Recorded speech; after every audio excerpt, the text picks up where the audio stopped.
Your medical needs don't stop after the clinics are closed for the day.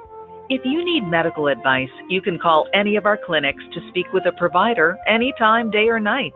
The provider will ask questions about your condition and will help determine if you need to see a doctor immediately, go to urgent care or the emergency room, or stay at home following the provider's instructions.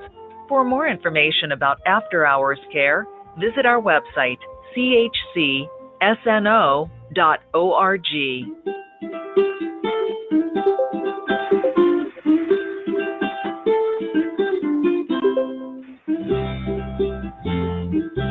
You can learn a lot about Community Health Center of Snohomish County by looking at our website.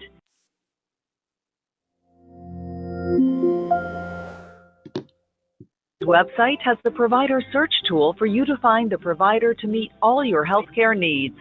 We also have a Facebook page. Follow the link from our website and please like us to stay up to date on what CHC of Snohomish County is doing.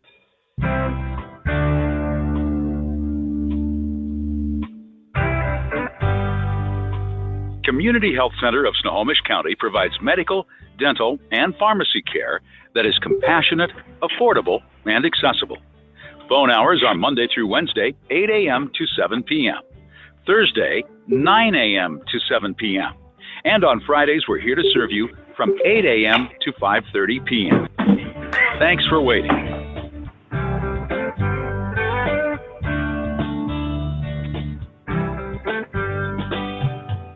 The Community Health Center of Snohomish County is an organization run by people in your community. More than 50% of the CHC's board of directors are patients just like you. If you are interested in becoming a CHC board member, please ask for more information during your call today. Serving on our board is a great way to give back to your community and other CHC patients. If you are interested in becoming a CHC board member, please call 4.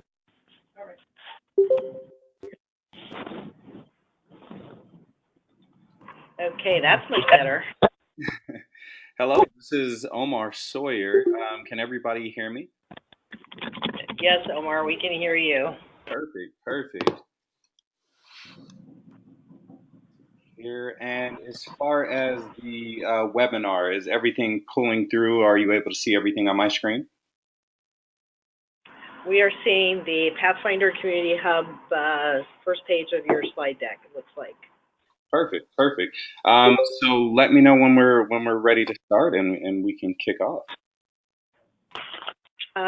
So how long is do you want to talk, and do you want to do Q&A? Kind of how would you like to approach this? So how I'd like to approach it is just I'll go over my slides. I'll get through those fairly quick because I feel like Q&As usually take up most of the time, and there's a lot of questions generally around the pathways and how it works. So yeah, we can definitely leave some time aside towards the end so people can ask those questions. And can you see the chat box if anybody leaves a question there? Yes, I can. All right, perfect. Okay, so why don't I jump us off and then turn it over to you. This is Liz Baxter with the Sound ACH, and just incredibly grateful, Omar, to you for being willing to do this primer for folks in our region. On the call, we probably have a combination of board, program council, and work group members, and wouldn't surprise me if a few folks join even as you're getting started. We have a program council that has voted to have pathways be a part of our project portfolio. But within the other projects, we continue to have questions about pathways, kind of how it works, what it really is. And so, again, just appreciated that you were willing to step in and do a primer for some folks in our region. So I'm going to mute myself at this point and let you have the floor, and just let me know if you need any help walking through the questions or anything. Will do. Thank you, Liz, for that introduction. So I just want to say hello to everyone who's on the call, and thank you for taking some time out of your day to join us and hear a little bit more about the pathways and and how this system works. So my name is Omar Sawyer. I'm the Associate Director for Better Health Together, and I'm also the Director of our Pathfinder Community Hub. And then we'll just go ahead and jump right into the presentation. If there's any questions, there's that chat box over to the right, but I will leave some time towards the end to address any questions or concerns as we continue. So overall, with the Pathfinder Community Hub, we think of healthcare as a whole. We realize that, you know, through evidence-based research, that healthcare alone just doesn't make you healthy. And when we think about, you know, our landscape and how we're transitioning to, you know, value-based care and value-based payment, we realize that there are multiple different factors that influence a person's overall care. Things such as their physical environment, their health outcomes, health behaviors, and their socioeconomic factors, you know, their home, their living situation. Those are all things that tie into a person's overall health, where healthcare by itself is roughly about 20% of a person's whole person health.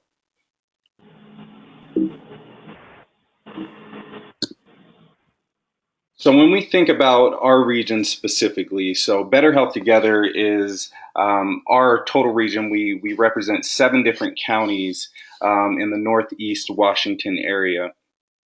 And, you know, roughly, you know, $4 billion is spent on healthcare in our region, with not really, you know, too much evidence on increased health status and increased health outcomes.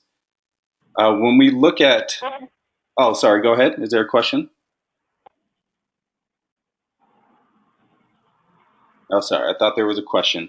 So when we look at the overall health status of our region, you know, we think of, you know, Ponderay with, you know, 37 out of 39 total counties is its overall ranking. We look at 21% of adults with excessive drinking within Spokane, and we think of even in our Confederated Tribes area in Colville, men and women in those areas have the lowest life expectancy of any population in Washington.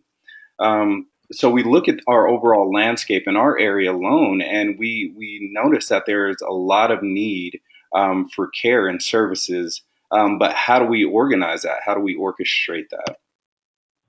So today, within our current healthcare system, it's extremely fragmented, and people are very disengaged, and there's not consistent measurement. When we look across the overall spectrum, you know, those silos that are created, they don't allow for seamless transmission of data, you know, for partnerships between organizations, partnerships between primary health and behavioral health to the community. And that inconsistent funding and just lack of that overall data doesn't help push along the overall cause. And that was one of the great things about the Pathfinder Hub is, you know, how do we bring something together, a simple, seamless solution that can not only connect all of these different aspects of care, but also track that data and have good evidence-based information to help move along other initiatives.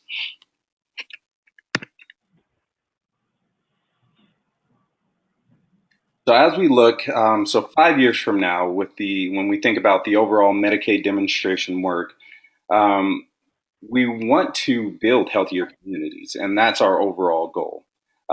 With highlights specifically on, you know, building up that integrated and whole person care, building up a robust community coordination and clinic-based care network, making sure that our clients are activated and a part of their overall care, not just receiving a treatment plan and not possibly following up, or going to receive social services and they don't continue through completion. So making sure that we activate our clients. Also being able to gather that real-time data and those standardized measurements and transition our current fee-for-service model over to a value-based payment and whole person care model. And lastly, being able to braid funding for sustainability. When we think about our funding models overall, especially when, you start involving nonprofits and different organizations that receive grant funding or outside funding that doesn't come from the state. There's hard ways to make sure that that's sustainable. So how do we come up with creative solutions on how we bring together all of these different funding models and all of these different funds to streamline for all of our outcomes, for our standard outcomes, the things that we're all driving and striving for? So when we think about our accountable community health, um, our vision realistically is, everyone will have a longer, more productive, and higher quality lives, by ensuring access to, housing, healthcare, the ability to obtain education, and have direct links to not only our community but outside communities, and making sure that we're all aligned with our overall direction. So this is a screenshot of our Better Health Together theory of action, and how we transform community health. It gives a better breakdown of that community-based care coordination. When we think about the overall waiver work in that phase 2, that community-based care coordination is a key piece. And here at Better Health Together, we feel like that pathways model plays an essential role with, linking that bidirectional integration, between behavioral and primary care to those different social determinants of health. And with that being the conduit, that can help create those relationships for those primary care physicians, those behavioral health physicians, to see and ensure that the treatment plans that they're coordinating and developing are being brought to fruition by a community-based care coordinator who can walk them through housing, who can walk them through education, who can walk them through just a general, medication education, that they're adhering to their schedule. So right now, I wanted to provide a little bit more context for the path. This is going to be a video that explains and details out the path that a client would have to go through. So for our Pathfinder Community Hub and with Better Health Together, our specific target population are individuals transitioning out of jail. We realize that with our 2 target populations, we got approved for Ferry County, and Ferry County has high recidivism rates, around 60%. We think about Spokane, and they have extremely high recidivism rates, and those put a lot of strain on not only that individual client, but as well as, the community, the cost that goes into housing individuals, as well as the cost that goes into, emergency services for individuals not having systems in place. And so that's why we wanted to focus specifically around this target population. And this video should give a little bit more context to, how that works and that process for the client.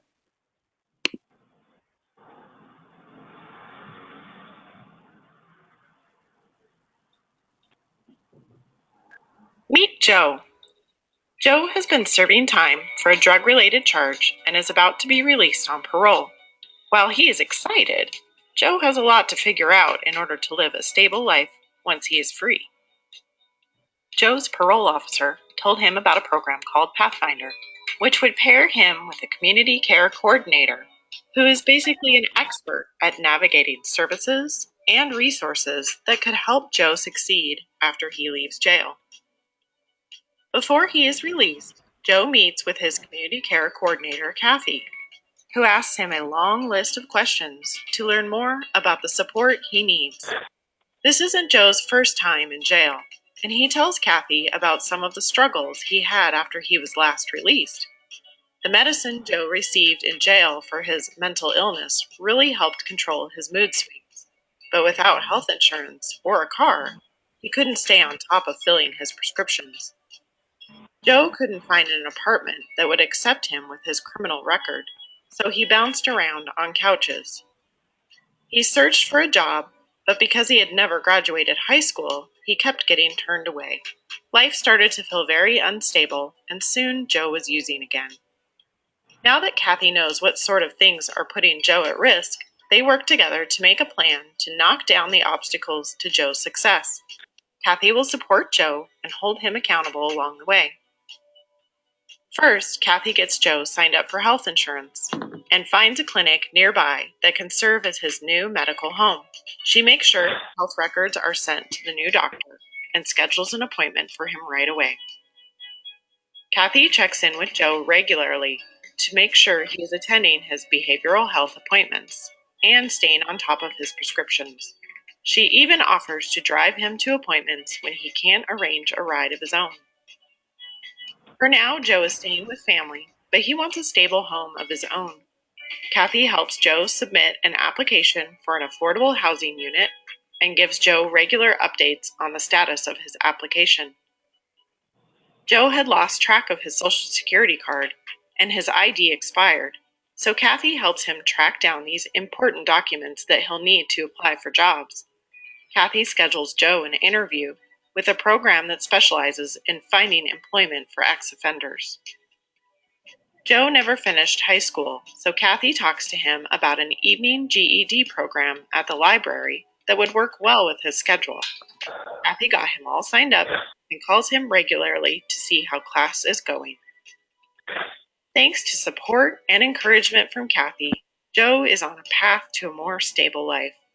Joe's commitment to take charge of his health will make it far less likely that he will reoffend. Kathy will keep working with Joe until all the barriers to his success are removed and he is ready to live a healthy and independent life.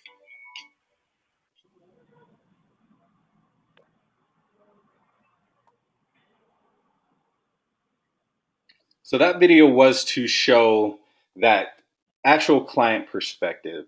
So how we have our pilot set up is our community health worker will go into the actual jail prior to transition of the client and perform that initial assessment with that individual. That initial assessment will help develop the pathways and put together a plan of action for that client and give us a good map of the things that we need to address. So, key thing with the Pathfinder Hub, one thing that we always say, and it's kind of becoming our motto, almost our mantra, is just need to coordinate the care. When we look at overall care coordination, it's the deliberate organization of patient care activities between two or more participants. And I love how they put including the patient, involved in patient's care to facilitate the appropriate delivery of healthcare services. I feel like that's a little healthcare centric because when we think about the overall, goal and the model, it's mainly focused around how do we coordinate care for all of the aspects and not just healthcare.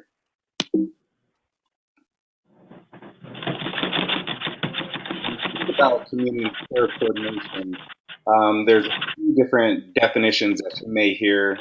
Direct services are specifically talking about interventions. Care coordination is discussing clinic-based interventions. And then that community care coordination is going to be focused more around the home-based or community-based. So as we talk a little bit more about the Pathways model, we'll focus specifically around that community care coordination piece. And that's really going to be centered around, engaging those at-risk individuals, tracking those measures and results, and confirming that these individuals are actually going to these appointments and getting connected to the care services that they need. So there's the question of, realistically, why do we need care coordination? When we think about, the overall numbers, we can say that more than half of the patients in Washington State can't state their diagnosis when leaving the hospital. More than 1/3 of patients can't even explain their medications. And then, less than 1/2 see a primary care physician within 2 weeks of leaving the hospital. And we know that things like this are unrealistic. It's not like a physician is going to not give you a treatment plan after you leave. So making sure that they're following up and continuing on with their health care. And 1 in 5 individuals have an adverse effect to transitioning from the hospital to home. So that transitional care management, making sure that we're identifying those gaps, and that community-based care coordination ideal and behind the pathways model helps, add extra backing to that and facilitate these gaps in the service. So this graph is, really to show the percentage of physicians who notice and identify problems with coordinating care with different providers. So we think of, it's fairly stable around, 12, 13% until we actually jump into that social services realm of, coordinating between physicians and these groups. Those non-hospital institutions and schools and employers where that client or that patient may spend 98% of their time throughout a year, with 2% being at the actual with the actual physician. So how do we make sure that we're addressing all of these three identified areas and coordinate that care with physicians? How do we alleviate that gap? So the thought behind that is going to be through that community-based care coordinator. In our scenario, we call her Kathy. In our Ferry County pilot that is launched, that would be Mary from Rural Resources, who does that, care coordination work. So this will give a little bit more context from that care coordinator perspective as that client, Joe, is transitioning through Joe. Is a community care coordinator employed by a local... Meet Kathy. Kathy is a community care coordinator employed by a local nonprofit. Kathy's organization is part of the Better Health Together Pathfinder Community Hub, which makes her part of a regional network of community-based care coordinators committed to providing standardized, whole-person care to people at risk. The hub receives referrals for families and individuals needing support services and pairs them with community-based coordinators like Kathy. Kathy has been helping Joe navigate and access services since he was released from jail. Because Joe will be more likely to succeed if he knows his family is healthy and supported, Kathy will be working with his daughter Sarah and her mother Amy too. Kathy begins by going to their house to start a comprehensive risk assessment that will identify what services Amy and Sarah might benefit from. For each risk, Kathy assigns a pathway, a standard, evidence-based care coordination plan designed to remove barriers to good health. Each pathway is tied to specific outcomes, and Kathy will provide support, accountability, and encouragement to Sarah and Amy to see those outcomes are met and each pathway completed. Kathy learns Sarah has been missing school because of her severe asthma, which has sent her to the ER multiple times. She assigns a medical home pathway to find a regular primary care provider for Sarah and a medication management pathway to verify Sarah is taking her asthma medication as prescribed. Kathy assigns Amy an education pathway to present some information about her tobacco smoking, which might be affecting her daughter's asthma. They talk about available support to help her quit, and Kathy assigns a smoking cessation pathway. Kathy will make regular home visits to check in on Sarah and Amy's progress and can help schedule appointments and arrange transportation. For every pathway Kathy's clients complete, such as when Sarah attends her primary care appointment or when Amy quits smoking, Kathy or her organization will receive an incentive payment rewarding her for those outcomes. In addition to her pathways, Kathy will access the Hub's up-to-date resource portal to find community connections that will support her patient's health. Because Kathy tracks every step of this process in the Pathfinder Care Management System, all of Sarah and Amy's providers can access and share real-time data on their clients. This data helps Better Health Together manage quality, identify gaps in service, and increase the likelihood of success for our community. The Pathfinder Community Hub gets the whole region working together for better health.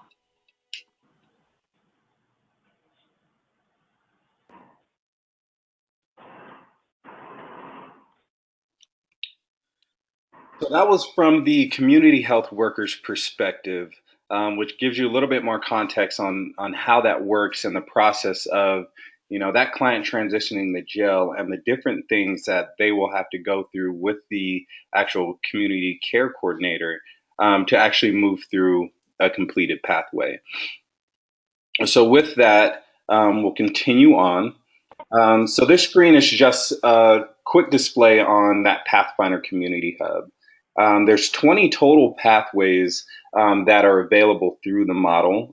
We've highlighted a few here so you can get a general understanding of those different pathways that that community health worker will walk that individual through.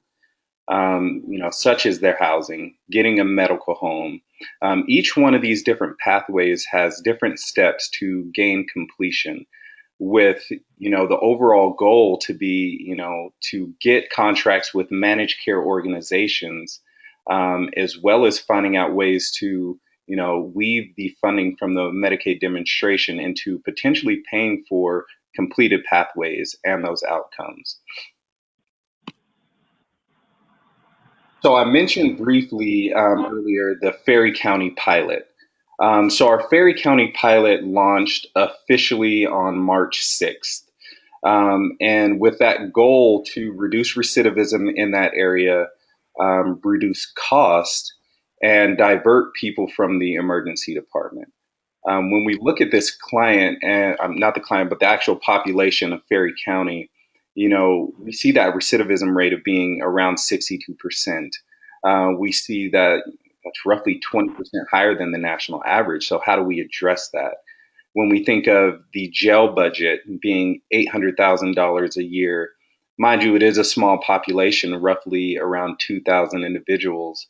But how do we address, that $45,000 that is, coming from the jail health services? How do we use that effectively, and how do we not only transition people out of jail, but keep them out of jail, and then divert those funds and that money to, actually helping the client and not treating the issues once they've already had them or once they exacerbate. And then that ED diversion, really just reducing the amount of emergency department utilization within that community by 20%. That's one of our major goals. But we just want to make sure, and we know that it's not only just our region, but it's all regions who have issues with, high costs in the emergency department. So how do we build a comprehensive model to where after an individual leaves the emergency department, gets connected to a medical home, they see their primary care doctor 3 times, they get set up with insurance, they have proper medication education, and then they get connected to all of these different services. When, we think of physicians overall, their workflow and the capacity for them to do all of these things, they're not there. So how do we as communities start helping lift that load? And Pathfinder Community Hub for Ferry County so far has been a great conduit for that. So total clients that we do have enrolled right now is 14. And so 14 are currently working with our community health worker, with more to come. And our goal is to reach just around 120 individuals, not just people transitioning from jail, but their families as well.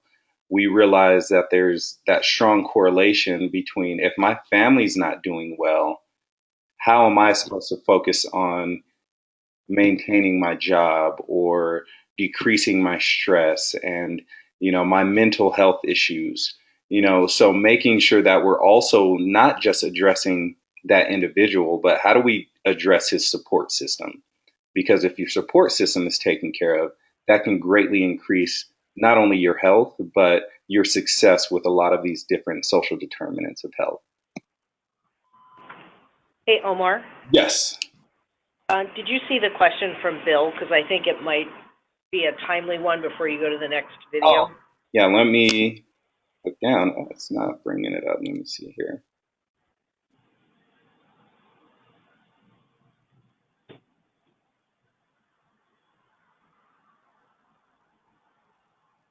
Bill, great question. Great question on that. So, Bill asks, who is the hub in Better Health Together region? How do they get their referrals that are in turn referred to Mary at Rural Resources? And how did you build capacity or funding for the hub? So the hub in Better Health Together region is Better Health Together. So how we got our hub set up, it was through a lot of planning and process when they were going through their community strategy, linkage maps, and doing their community assessments. One individual in the room who had, previous experience with Pathways said, hey, how about, have you heard of this Pathways model? I believe that it addresses, a lot of the needs and concerns that you all are bringing up, from your assessment on your community. So that's kind of what birthed the process in getting this set up. So now Better Health Together is the hub. We have the licenses. We work with a company called Care Coordination Systems, who actually developed the IT platform that we use, and we use that to coordinate, flow all the data. Everything is housed within that platform. So how the individuals get their referrals specifically is from a referral agency. Our referral agency is the Ferry County Jail. The one thing that we have learned through the Pathways project is that your leadership matters. We had great leadership involvement from Ferry County Jail admin, from Ferry County Memorial Hospital, as well as their city council, who all endorsed this and wanted to push this forward. So the Ferry County Jail, they act as that referral entity. So the jail administrator will assess the client, and then go ahead and contact Mary, who we've also partnered with at Rural Resources, to be our community-based care coordinator. Our jail administrator will go ahead and send that referral to Mary, coordinate that visit. Mary will go in and visit with that client and start the Pathways process. So that's how that referral works. Since it is jail recidivism and we primarily focus with their group, that's where those referrals come from. So how we built the capacity and our funding from the hub, we received grant funding from Empire Health Foundation, which is our partner company, our big brother company, for lack of a better term. And they helped with the initiative from SIM funding. So they were able to, get us all set up and build that hub up and allow for us to start that process. And through Empire Health Foundation and our board, we got approved for 2 pilots, our Ferry County pilot and our Spokane County pilot, which we're creating right now. I hope that was able to answer your question, Bill.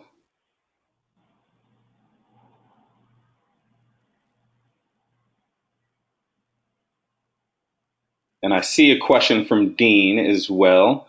Before we hop into the next question, I'll go ahead and address this one also. So Dean wrote, the Pathways model requires the hub to be a neutral regarding the assignment of care coordination. So it sounds like your model will have agreements with community-based care coordinators in specific counties or geographies for specific target populations. Is that correct? Yes, that is correct, Dean. So we create contract agreements with the jail, with the care coordination entity that will house the community health worker that will be a part of the process, and any other entities that want to be a part of that data or refer into the network. So just a general explanation of how it can work. So let's say we have Ferry County Jail being the referral entity. We have Rural Resources housing a community health worker. And let's say they have a housing department who, entity that wanted to house a community health worker as well. We can create an agreement, sign contract to allow for a community health worker to be trained on pathways and start doing that pathways work.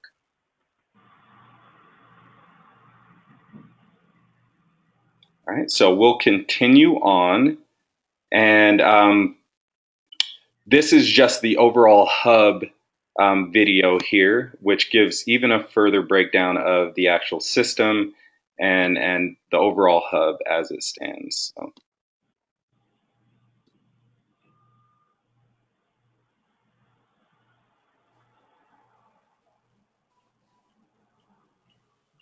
The Pathfinder Community Hub provides an infrastructure for community-based care coordination to improve health outcomes, data collection, and information sharing within the region. Our hub is comprised of a network of community care coordinators who are employed by local nonprofits and organizations. The hub trains the community care coordinators with standardized, evidence-based, and best practice models called pathways. The hub employs a small team that supports the community care coordinators, monitors the quality of pathways, and maintains the hub infrastructure. The hub partners with local support services and clinical providers to make sure care coordinators have up-to-date access to local resources through our Community Resources Kit. Community care coordinators assist their clients in completing their assigned pathways. Every step in the process is tracked, and the data is sent back to the hub through an integrated tablet-based technology platform. With release of information agreements, all providers can access real-time data on how their clients' pathways are progressing. Each pathway includes standard steps and outcomes, meaning data can be compared across care coordinators, agencies, communities, and hubs throughout the state.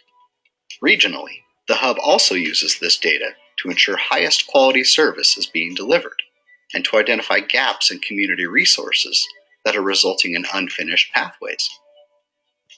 The hub partners with multiple funders, such as health plans, government, and philanthropy, and negotiates contracts to pay community partners for each completed pathway. This creates a sustainable funding source for local providers, independent from the ebb and flow game of grants and contracts. With this focus on outcomes, the Pathfinder Community Hub gets siloed health and social service organizations working together to reduce health risks and improve community health.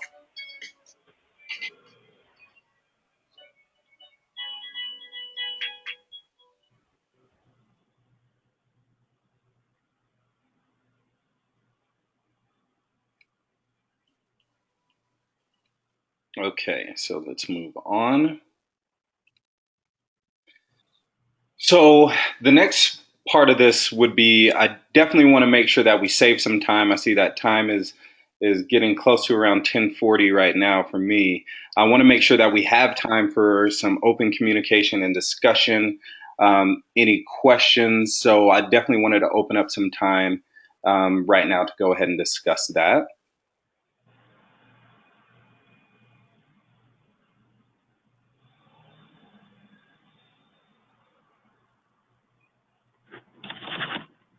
This is Liz. I'll start.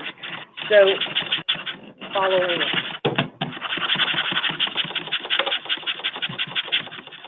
somebody is doing something very vigorous, cleaning or something. But following on Dean's questions, so if I heard you correctly, the referral pattern is not necessarily two pathways, but you actually might contract with somebody who would take on the referral and the assignment piece. And so the role that Better Health Together is playing is something unique. And I just wonder if you could just kind of highlight what the unique place is that Better Health Together, what that role is, vis-a-vis the kind of referral pattern. Yeah, definitely.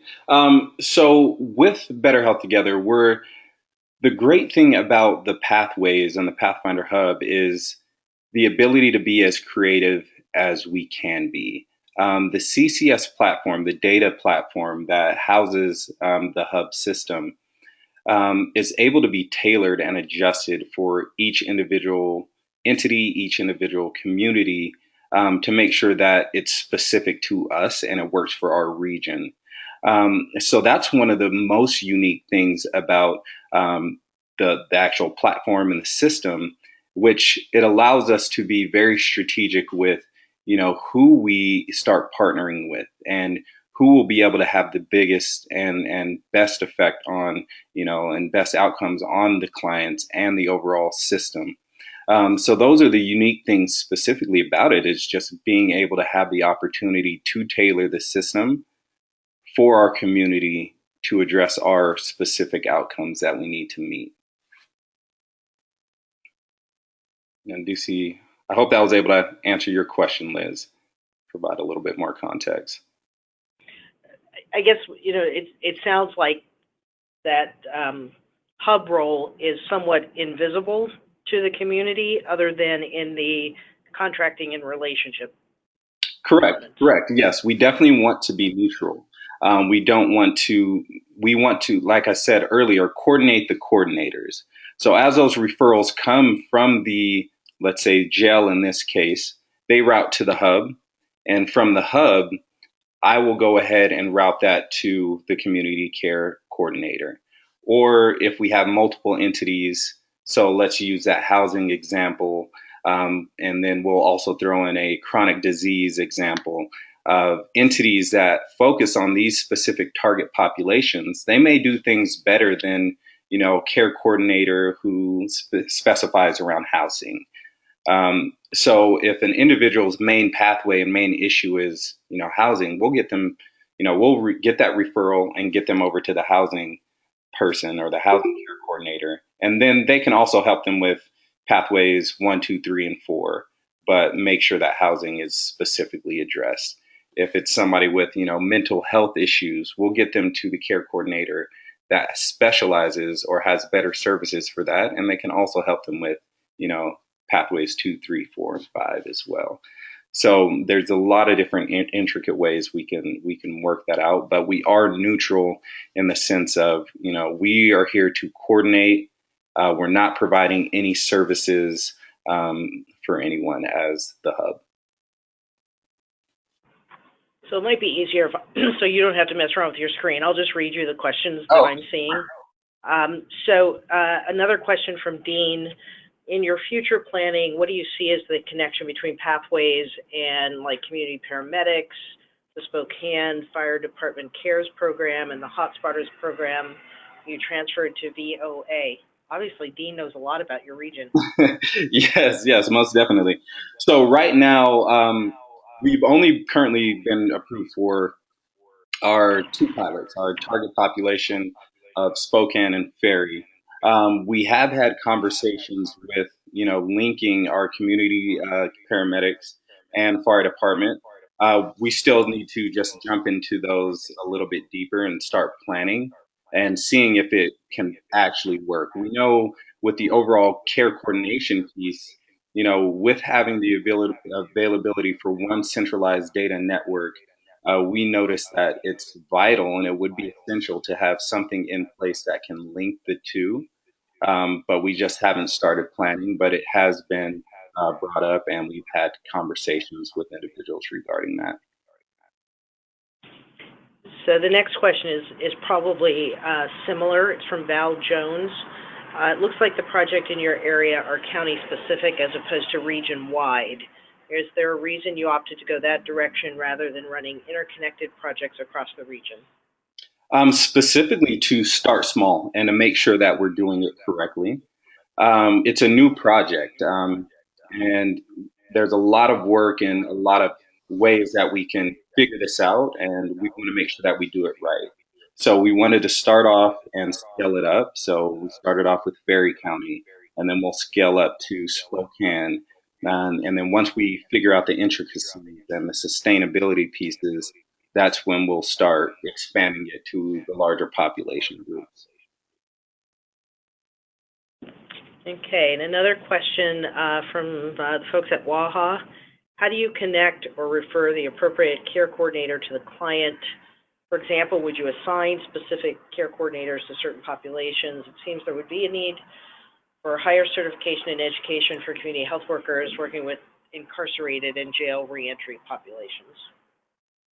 Yeah, great question. So, specifically, a part of the model, and one of the main things about, our model is that the higher credential we weren't really shooting for, because we realized that with community-based care as well as that jail population, getting movement with these individuals, we want that relatability piece, and we want to make sure that the community care network, as it stands with community health workers, that they are incentivized for doing great work and not really having barriers to them being able to participate in pathways.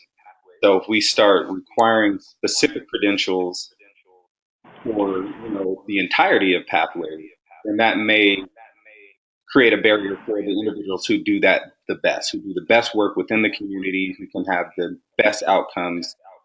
So we're not necessarily saying no, we're not going to have any credentialed individuals. It really depends on the target population and the entity that we're contracting with. So if it were a behavioral health entity that we contract with, obviously we would want our community health worker to, have higher credentials and be able to do that work, because that realm is so secure, and the laws and the HIPAA requirements are next level. So making sure that we tailor it specifically for our community health worker and who we end up contracting with. So I would say, to answer the question, yes and no. There's the opportunity to have highly credentialed individuals, but we also want to focus on that relatability piece and incentivizing community health workers who have been doing it and do it really well, to make sure that they can be a part of it as well. Omar, do you have the ability to talk about how you are paying the care coordinator, community health worker components of this? Yes, most definitely. So currently with our Ferry County pilot, we received a grant. It was our grant funding from Empire Health Foundation, to kick off our pilot project and get everything going. As we look to long-term sustainability, we are currently in negotiation with all 5 of the managed care organizations to pay for pathways. Through these negotiations, they may not choose to pay for all 20. They may select, we'll pay for pathways 1 through 8, or these select pathways that align with our initiatives. So that's how we are looking to, make this sustainable. And from the model in Ohio, it has proven to be a sustainable initiative and a sustainable project through, getting those contracts with the managed care organizations, as well as bringing in outside funding from, other entities, other grant funding. People addressing certain target populations can go ahead and bring funding in and fund pathways as well. And I was thinking more about how the funds, so once the managed care organizations pay pathways, how do the funds go out to the care coordinator agency? Okay. Sorry if I missed that. So, Okay. so the flow of funds, will start from the beginning. That person is released from jail. They meet with the community health worker. The community health worker assigns, let's say, 3 pathways. That community health worker will then in turn walk them through those pathways until completion. Once that pathway is completed, it triggers in the CCS system, that care coordination system, and then we'll have systems in place to route that funding, whether it be invoice, that routes that payment directly to the partnered entities. So we'll use rural resources as an example. When Mary completes a pathway, we'll go ahead and send a check over to rural resources. That money is there for rural resources to either incentivize their community health worker, or take that, absorb that into their budget, whatever the case may be. Okay, a question from George. How does your Pathways project connect with other transformation projects, particularly related to opioids and behavioral health, physical health integration? Well, so when we think about the overall Medicaid demonstration, we feel like Pathways aligns perfectly with the community-based care coordination piece in that domain two area. And we feel like it's a great conduit for a lot of the work and the reason why we chose this is because it can touch and integrate into so many of the other initiatives that are currently going on. So when you think of that opioid work, being able to create a community health network that addresses and can, transition those clients and make sure that they're going to get their behavioral health appointment, making sure that they're adhering to their opioid prescriptions, different things like that. So that's why we chose the Pathways model is for that community-based care piece to link not only just that community-based care, but all of those different toolkit measures. Okay, next question. Do the referring agencies, community health workers, and others serving Pathways have direct connection to the care coordination systems database? Does it in effect function as a registry for those cases from the target population that are referred? Sorry, can you say that again? You're cutting in and out. I couldn't quite hear you. I think the question is about the kind of the data infrastructure. So the system, that care coordination systems database, whether your partners have access to that, so that does it serve as a registry of sorts for people who are referred? Yes, it does. So everybody that we partner with will have access. Either one individual who needs to pull reports, but and that access can be tailored and limited to just reporting, or if they house a community health worker, they'll be able to go in and look at all of that information. And like it's said in one of the videos, once the agreements and contracts are in place, business associate agreement and the release of information is signed by the client, whoever we partner with will be able to gather information and look up that information on clients. You prepared a Health Homes Pathways Hub comparison. I don't know if you did that, but how does eligibility for Pathways work for people who are enrolled in health homes? So the health homes specifically, it's a different target population. We've had a lot of questions regarding, health homes versus pathways, and these essentially do the exact same thing. Fundamentally, they do, but when we look at the target populations, that's what creates that overall separation. Health homes, they look at a more of a higher risk population group. The pathways specifically can focus on multiple different target populations, multiple different outcome measures. So that's where that difference is had. But then we've also been in talks and have been looking at ways to make sure that we're sharing and integrating with health homes and not duplicating work or services. So this may be our last question, but it's one, I know that all the ACHs have been talking about it, and you have as well. Does the ACH only pay for successfully completed pathways? If the pathways is failed or not completed, but the community health worker has put in a considerable amount of time with the client, are they not able to bill for that work? That is correct. So it only pays for completed pathways. So making sure that we're partnering with the correct and making sure that we get the right community health workers who can actually move the dial and have the biggest impact on a person's health and social determinants. So, and that's what can add to that incentivize. It can add an incentive for that community health worker to, go out and work and give their all with every client, because if they do not complete that pathway, the payment won't be coming. So I know that there's, especially I think around the housing pathway, that, kind of both in my past life in Portland and here, just a lot of questions about how you can have a housing pathway when you have a dearth of housing resources.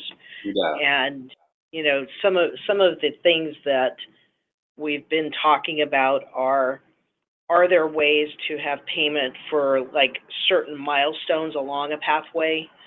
And I don't know that we have answers to it yet, but, you know, like for housing, getting somebody enrolled in, you know, a housing program and they're on a wait list now for the next affordable housing, does that trigger some type of a partial payments along the pathway? I don't know if you guys have explored any of that since you're the early experiment on this, but Yeah. I know that we've been talking about that statewide. So we haven't explored that option just yet. We all know in Washington as a whole that the housing vacancy is not what it should, or not where it should be to actually move that dial. Um, so that's something that we still need to explore, but we haven't just yet. How we approach it specifically is as more of a data piece. If we can show, you know, out of 80% of our clients who got enrolled in pathways, if you know 80% of them had a housing pathway that wasn't closed, then we can go ahead and have that data to present and say, hey, you know, take it back to our county, take it back to the state, and really address those needs and say, hey, we know that housing is not available. And when we look at that recidivism and that you know formerly incarcerated individuals, we know there's a heavy gap even for them getting you know jobs and housing. So making sure that we're able to track that data, even though that it doesn't trigger the payment, we're able to take that evidence-based data back and say, this is where the gap is, this is where the need is, with all the documentation from that community health worker that shows why they could not get housed and what the barriers were to the housing. Awesome. Omar, thank you so much. We may reserve the right to call upon you again. Please do. I know it's extremely different, and there's a lot of work, you know, just overall with the demonstration work. So anywhere that I can help with addressing questions and giving a little bit more context, I'm definitely available, and I would love to help. All right. Thank you so much, and thanks everybody that joined the call. Signing off.